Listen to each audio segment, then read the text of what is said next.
J-Dog back to answer some more goddamn questions. So I'm going to try to knock out as many as I can because I got them piling up. The fucking paid scroonies. Well, make no mistake, this is not from one day. This is from several days because I just got back home today, a few hours ago. I'm actually jet lagged like a motherfucker. It's another one of those days. Dog does not fucking feel like doing a goddamn video whatsoever, goddamn it. But I only think I got like 3 in the oven because goddamn family trip that the dog didn't want to go on. You know, usual shit. Just taking it for the team, goddammit. So, and I didn't get any work done whatso fucking ever. Just I got two videos. I got the Deicide video done, and then I got the one video that you saw up there now too. I wanted to get at least one a day, but it just wasn't a good place to do it, and I don't need to be doing it in front of a fucking crowd and shit like that. You know, I like to do it alone. So yeah, I'm running low on the videos, but it's funny, which is great. It's a good thing. It's just the paid scroonies were flying the fuck in while I was kind of, limited on my access of where to put shit. I was just putting them all in a goddamn WordPad, and I don't know how many there's. So it's piled up because I was gone for 5 days, and so now that I'm back, I'm like, fuck, I gotta do a video. I only got like 3 pre-done, and then and these paid scroonies are piling up. So I have no idea what's in there. Some of these are kind of old. Like I said, I go to the front of the line, but the Kenneth Zana is the first. He probably sent me this 3-4 days ago. So getting to you now, brah. He says, and he said 20 USD, goddammit. Sup, J-Dog? 20 ducats for 2 questions. Keep them rolling in, goddammit. Who is the beastliest guitar player in death metal, in your opinion? The beastliest guitar player?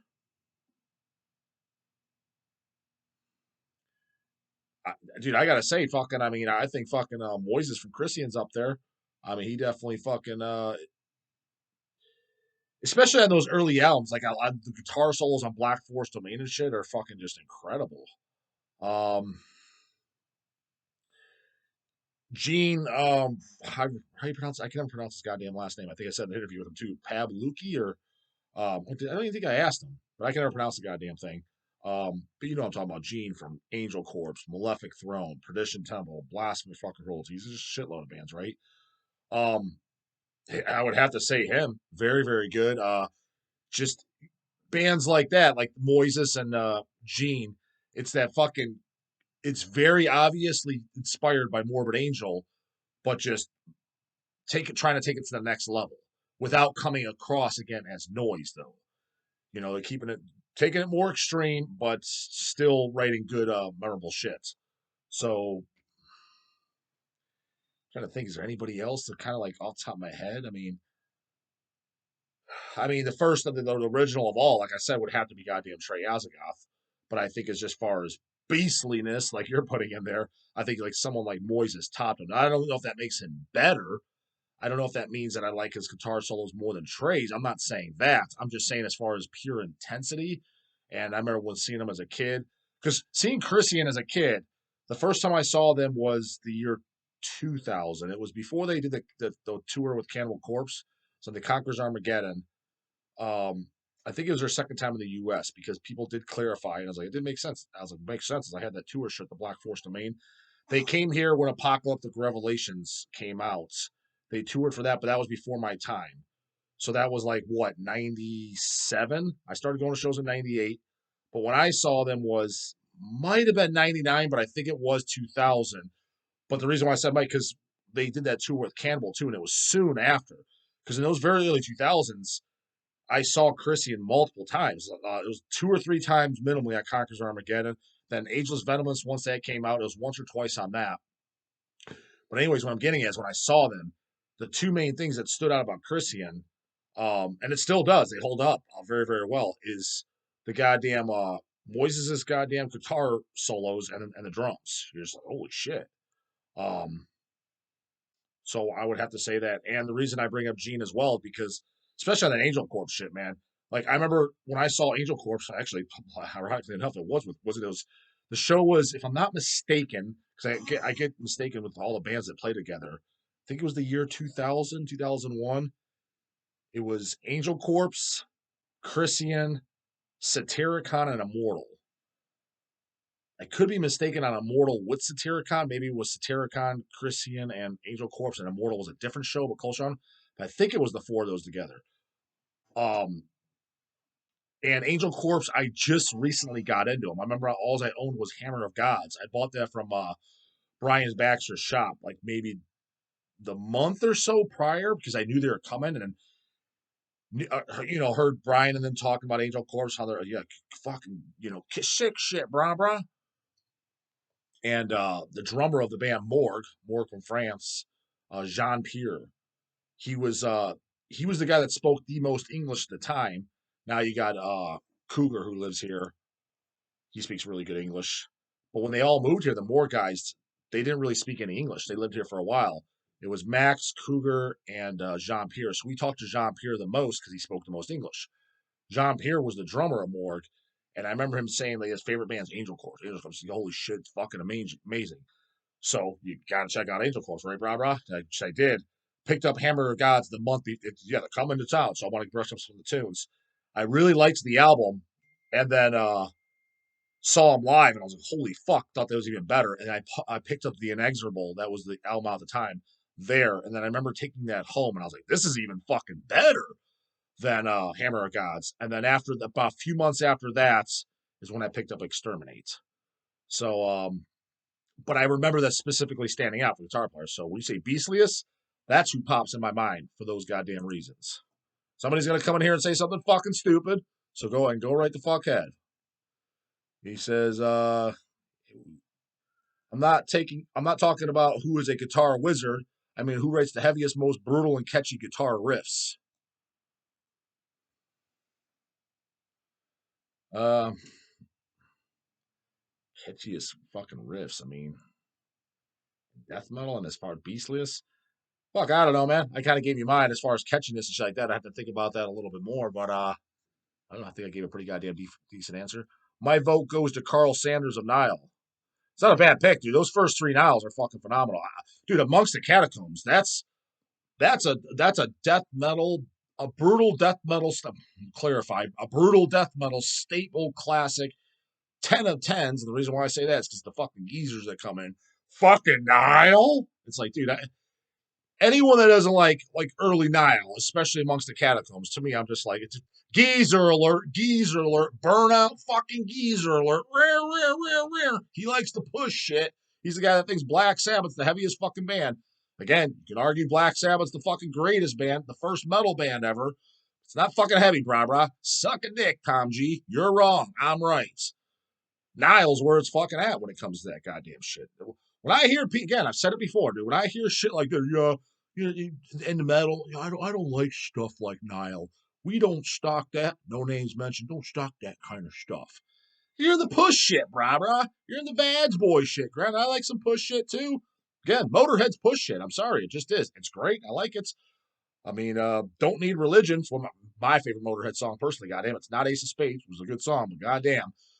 That's the push shit, dude. Dio's the push shit. Ozzy's the push shit. And again, don't come over here saying anything stupid. I'm not talking shit. I like that stuff. Fuck, I named my first goddamn cat fucking Ozzy. Who the fuck do you think that was after? So I mean, I think that shit's great. But I'm just saying, don't be coming over here like you listen. I listen to extreme music. No, you don't, man. No, you the fuck don't. So yeah, Nile's a fucking must. If you don't like it, you do not like at least brutal death metal. You like classics down. First generation, maybe second generation. So yeah, I think that's actually a pretty goddamn good pick. I saw Nile a few times in some clubs and they shook the earth. They were great back in the day. I gotta say they got a little too carried away with the Egyptian shit, which I was just say carried away with it because that was their whole thing. Carried away in the sense where they're blurring into the songs to where I couldn't follow it. And maybe that it wasn't that. It might have been they could have been in the category. Nile could very easily be in the category that's of a who would I say, like a Disgorge California, a Broadquin, even the war metal stuff. The reason I'm big, where I don't need a ton of albums by it. It's like, okay, I got the fucking gist. I don't need 30 albums by this. I'm talking about that's why I don't need another 20 morticians. It's like, again, we call it like it is. It's it's not the most memorable, digestible music as is. I don't need 85 songs by the band. So that's why me personally, after In Their Darkened Shrines, which is the third full-length album by Nile, I kind of tapped out after that. Now I do own the fourth one too. Was Annihilation of the Gods, and I did go back and listen to it recently. People brought, and it is good. It is. But after that, I'm gonna be completely honest. I never listened to anything. Now it could be great. It's just when I saw it live and shit, the songs weren't hitting me. But that early stuff, I saw Nile multiple times. I saw them before Black Seeds of Vengeance was out. Catacombs wasn't new. It was probably out for like a year or two by the time I saw them. But I did see them before their second album came out. And then I saw them for Black Seeds and then their Darkened Shrines for sure. Then I saw them years later as well. But the first three albums, Dog was there, goddammit. He saw them. And Carl was always cool as fuck too. I got my photo with Carl too. Me and my brothers. I'm young as fuck. First time I met Carl, it was when they played with Cannibal as well. Outside the Flying Machine, we're outside. And he was a very friendly guy. Now it has a heavy as fuck guitar sound. You got that right, brah. Rich catchy riffs, sure do. And has speed when they want. They got speed all right, for sure. I mean, those blasts are fucking insane. And I love how they integrate Egyptian sounding notes while still keeping it heavy. Yeah, like I said, dude, Catacombs is a fucking 10. I just thought that was just more known facts. On another note, I still keep Pharmacist on the player every day. Drill that into that goddamn skull, brah. That should be a goddamn skull full of Pharmacists. You can't get enough. Therapeutic drumming will bash your nuts like Mike Tyson swing on a speed bag. Pretty goddamn banger. They're on your label. How do you get bands like that from across the world? Oh, it's just the same thing. It's just all through email, and we just contact them. We want to work with us, and it was I think Severed Records or whatever was doing the CD. When we contacted them because their medical renditions was already out when we contacted them, and then but nobody was doing the LP. It's like, so can we do the LP? And they agreed to it. So simple as that. And then you just make an offer. Like, what do you offer? But it's no different than dealing with a band in Cleveland, Ohio.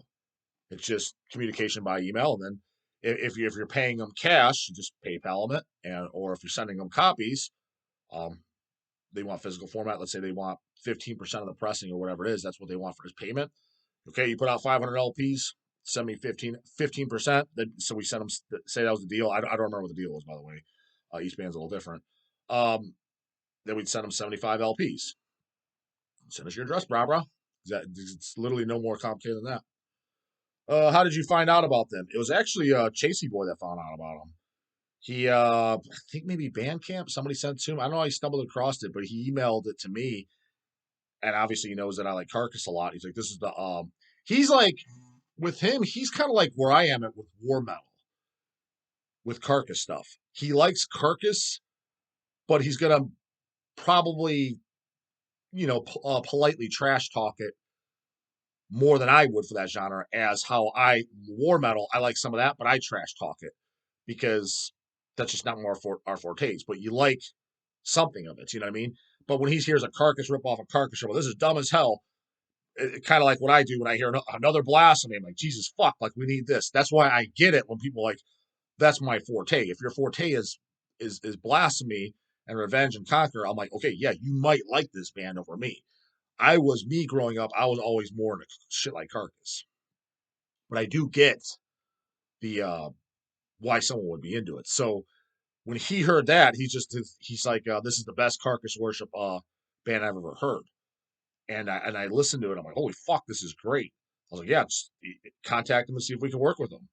And he did, and that's what came about it. And then what I did was I just went out there and bought. We got some stuff in stock. Traded with, I don't know if I can't remember because he set that up. I can't remember if it was the label or the band. I mean labels, because there's multiple different labels that done shit splits and CDs. Like there's a Fluid split, which was the LP CD. I think people did different formats. And then some of the shit I went out and bought on my own. For example, the colored vinyl. I knew we were getting some of the black vinyls for the medical renditions. I ordered it from the label. I think he was in Italy. And it was pricey as fuck, too, for whatever reason. I think it cost me with shipping everything like $80, but I'm like, fuck it, whatever I want it. Because the one came with like an Obi strip, colored vinyl. But I was like, I knew Hells wasn't getting them in, so I was like, I'm buying this on my own. So that was a band, yeah. When it was a brand new band at the time. Medical Renditions was out that year, 2020, and I'm like, that was the first band in a long time. I'm like, holy fucking new band, like this is fucking phenomenal. Like up there with the greats that I was actually excited about. Most shit I heard, I'm like, this again.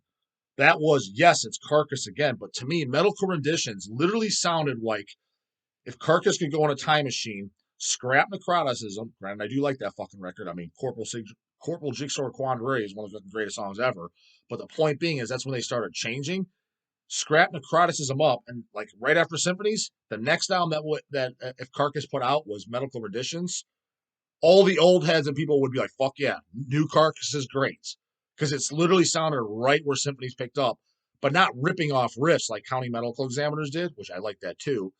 It was just picking up where they fucking left off. And then the LP we did, their second full length, The Flourishing Extremities, it's literally like picking up where Symphonies left off, but putting just a pinch of necroticism in there. Well, maybe not a pinch, maybe 20 to 25% necroticism in there with I would say 70% reek style still, 20% necroticism, and even a 10% of fucking heart work, especially in a couple of solos. And but it was still way more on parts. Sounds like old Carcass than actually Carcass did. So that's why I liked it, because it wasn't ripping off the riffs and shit like that. It was just like kind of like because you only had two gore grind Carcass records. And it's like a band that like almost like Carcass is back. That's why I liked it a lot. Do they approach Hell's release their stuff? Just answer that. Thanks. I look forward to every morning seeing the dog daily V. P.S. You guys should release a Hell's Headbangers flat brim. You know, just as far as the joke of the channel shit, probably fucking should. People would probably buy them as much as they fucking bring that shit up. So probably not a bad idea. Antonio Hira. Paid question. Hey J Dog, this channel I follow, Radio Free Innsmouth, did a video on Deicide, and I was wondering if you could review it. I did pull this up the other day. I reviewed it 2 days ago when I was out in goddamn Florida. The link to the video is here. Yeah, the guy reviews Deicide. Asked me what I don't know if you sent it to me because I wanted to review it or because he puts me in there. The posers lines, he clips them in there a few times, which I thought was funny, by the way, because I don't even know who the fuck this guy is. For whatever reason, I don't know. The Radio Free Innsmouth, though, why does that sound super familiar? Did I do something with him? I almost feel like I went on his channel or somebody had me review something else, or I talked to him, or he ordered something. The name is super familiar. So Radio Free Innsmouth, contact me. Yeah, dummy, it's fucking me. Oh, I stand corrected, man. But I just don't remember. But I was like, I know that name. No, the video was kind of cool. It was kind of a nothing I needed to watch. It was just kind of an educational Deicide video that I think is a cool video for. It's a video like I was describing that if somebody's super young getting into this and they're trying to do research and they're going to do some research on YouTube about real metal to get a kind of like a mini documentary or a very good fucking definition of description of Deicide. Thought he did it well, and but it's nothing. It's all shit I knew, so I kind of wasn't entertaining for me, so I didn't care. But a good for the young bucks, not this Melson Shell fucking channel reviews of just poser fucking shit. Well, who's that other fucking poser fucking canoe that we did the review bash on? Nick Nocturnal. I mean, that D-bag has even heard Deicide. He don't like that kind of shit. That's real metal. That's metal for motherfucking men. He don't like that. He's into the shit. So, having said that, it's kind of nice to see that there's some the facts are out there too. Still, the young bucks gotta dig through all the fucking dog goddamn shit. So, but yeah, I mean, is it something I rewatch or something? No. Joe Cobb, paid question, sent 20 USD. Hey Justin, my name's Joe from Lawrence, Kansas. I've been in the metal since 1989. Long time, devil. Right at the boiling point of the Satanic Panic. I grew up on Megadeth, Metallica, Slayer, Death, Sepultura, Ozzy, Merciful Fate, Iron Maiden. Yep. All the classics. I'm 46 now. Listened to metal since I was 11. Been playing metal guitar since I was 13. War Story. I've seen Cannibal Corpse at the Bottleneck here in Lawrence, Kansas. 1996 on Tomb of the Mutilated. You got your years wrong, bro. Tomb of the Mutilated came out in 92, so there's no way you saw him in 96. Well, no, you saw him in 96, but 96 was the 96 would have been, if they even toured in 96, would have been the Bleeding, because your Bleeding was already out. Bleeding was 94, I believe. And then the Monolith of Death tour was 97. So you didn't see him on Tomb of the Mutilated in 96, bro. You got your years goddamn wrong. And it was one of the best shows I've ever experienced energy-wise. Sure about that, bro? Show didn't even happen. And me and my friends from work went and just went fucking nuts. I got in trouble at work, Walmart DC. So you worked at work. You work at Walmart. The next day for wearing the Tomb of the Mutilated long sleeve where the corpse is munching on that chick's deal. Dude, that's one of the greatest goddamn covers. That's what I'm talking about, man. That's as a kid we saw that. Holy fuck. That's why I don't get it. Like even stuff that's good. Like I never understood that. Like again, I use the best example as Vader covers. There's some Christian covers. We're just like, why? I don't understand. Like, why would you use this as your cover? Like, I just don't get it. Like, one that really chaps my ass. I'm not a huge fan of it, but I'm kind of a fan of it. They put on a great live show when I saw them. Was the band Zyklone? Like post Zyklone B. That album World of Worms. Kind of like it, kind of don't. It's a commercial sounding album, but it's extreme black and death metal album. Regardless, love it, like it, love it or hate it. They thought they were great live. I remember that when they toured for that album. The cover is just terrible, man. It just looks like commercial fucking garbage. It's like you look at it, it's like you're looking at it, you're like, this could possibly be a fucking Tool album. I just never understood. It's like, but where's the Tomb of the Mutilated, brah? Well, J-Dog, not everything's about fucking gore. I get it, okay, but for example, look at goddamn Sinister, Cross the Sticks, or Diabolical Summoning. Those aren't gore. They look cool as fuck. Look at Hypocrisy, Asking Them Senum. Cover's cool as fuck. You see what I'm saying? Like it doesn't have to be gore, but it's a cool ass fucking cover. Suffocation, Human Waste, cool ass fucking cover. It's I guess kind of gory. I mean, not really. You know what I mean? But it's a cool ass fucking cover. The Zyklone, that was fucking terrible. Fucking goddamn cover art, absolutely god ass motherfucking awful. But the thing is, there's a lot of bands that are like that. Behemoth's like that. It's got a good albums. I mean, that Dilemma Point 6, that album cover licks fucking balls. A lot of the bands when they're like, you can tell they're trying to be more commercial, but yeah, I guess that's a better one. It just looks radio friendly. Like just do a good goddamn cover, man. I understand if you want a professional painting, that's fine. I mean, Morbid Angel, Blessed Are the Sick, that's a cool ass cover. Granted, I understand they took that out of a book. That's it's cool. Obituary, Cause of Death, that cover's fucking amazing. That's not gory. You see what I'm saying? But it looks metal. It looks cool. As Zyklone, I'm like, this looks fucking horrible. I'm not buying the new Marilyn Manson, brah. So yeah, Tombs. CC knew what was up. Still knows what's fucking up.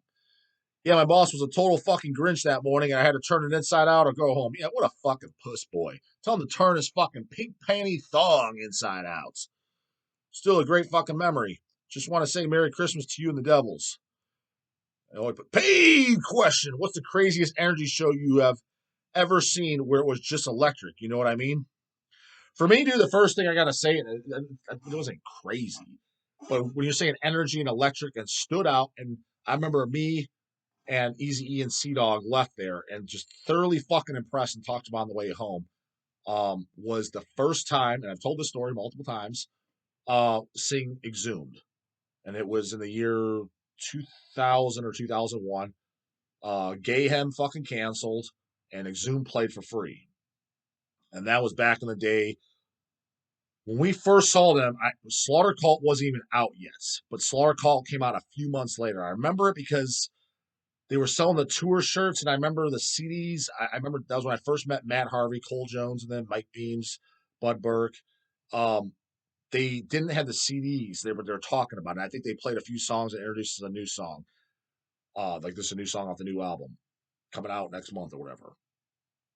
But that was back in those days. That's when Cole, the drummer, he would spit fire. He'd pull out the fucking the microwave head and pour blood on himself. Bud Burke would force himself to throw up on fucking stage. That's when Harvey would say all the cool shit in between songs, just funny ass killer shits. That that was without a doubt one of my favorite shows, like literally ever. And as far as energy and electricity in the air, like you're saying, for me, I mean, I was at the time. I remember when I walked away, I was like, that was the best show I've ever fucking seen in my life. And then there's other stuff that came along that competed with it. That, ironically enough, they're fucking homeboys from the same town. Impaled. First time I saw them, that was in '01 as well. Dead Shall Dead Remain was the only album out. Phenomenal show. There was like 10 people there too. Um, but extremely electrifying and energetic. Um, Same fucking town. I don't know if it's a blood. I'll Ghoul every time I saw them. Extremely enjoyable. Part of that's because they got all the masks and the commentary between each other and then busting out all the characters. Um, those were other bands in the running for them. So and then kind of biased, but for me I just always felt that there was an energy in there. But maybe it's just because I knew all the songs and I know the words and first death metal band, but the first three times I would say seeing Cannibal Corpse, I just felt like there's literally just this energy in the air. But again, that could be just a personal bias. Somebody may say the same thing for Mayhem if they know those songs as well. And that was the first extreme metal band they heard at a very young age, and finally got to see them just a few years later. They could have the same feeling. So that could be just you're full of shit, dog. Cannibals fucking mid as fuck live. Well, first off, not talking about now, jackass. Granted, I still think they're good live now, but let's call it like it is. They're not as good as they were 20 years ago. I mean, fucking Rob Barrett's neck doesn't work for shit. And I'm not saying it to fucking rip on the guy. They're old. I mean, it's what it is. I mean, it's going to be the point where Corpse Grinder's not going to be able to do those windmills on stage. And I even asked him in that interview because I mean, they're getting old. Like, what the fuck do you want from the guys? Alex used to give Corpse Grinder a run for his money for the headbang on Stone. It's almost like they were in competition. Alex bobs the head barely anymore. I think they said it on the Centuries of Torment DVD. He's got neck problems and shit, and goddamn battle scars. They're wounded lions. So that's how we talking shit. They're old. What do you want from fucking guys? So I think the state that they're at with their age, I still think they do a hell of a good job. So, but seeing them back then in the early 2000s, because the first time I saw them was in the Bloodthirst tour. They were fucking phenomenal. No, I never got to see them with Barnes. Scott and I got to see him at Barnes, but he was the back, not even paying attention. He said, didn't give a shit about them killer ass Tunskis, just taking it for granted. Goddamn, it's history in the making. They're on tour for Butchered at Birth, Two of the Mutilated. Scott's in there fucking taking a piss. Who? Butchered back to birth? Is that what he said? So that shit cracks me up because it's like someone like myself would have been gnawing at the bit to see that shit. Would that be something I would love to go back in that goddamn, what is that, DeLorean time machine? Fucking Back to the Future? To see that shit. So, but wasn't there, goddamn. Too goddamn young. Was yanked out of mama's crotch too goddamn late. You know what I mean? When you can feel the chill in the air, like the devil's about to drop down the goddamn ceiling. Yep. Just the shows I mentioned. Appreciate your show.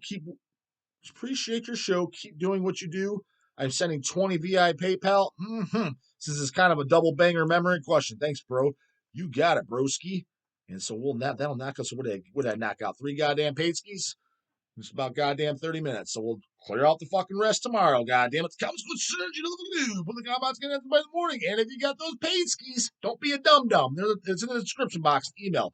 You just send it to there. Not complicated. A fucking 10-year-old can figure out. Later, goddamn it.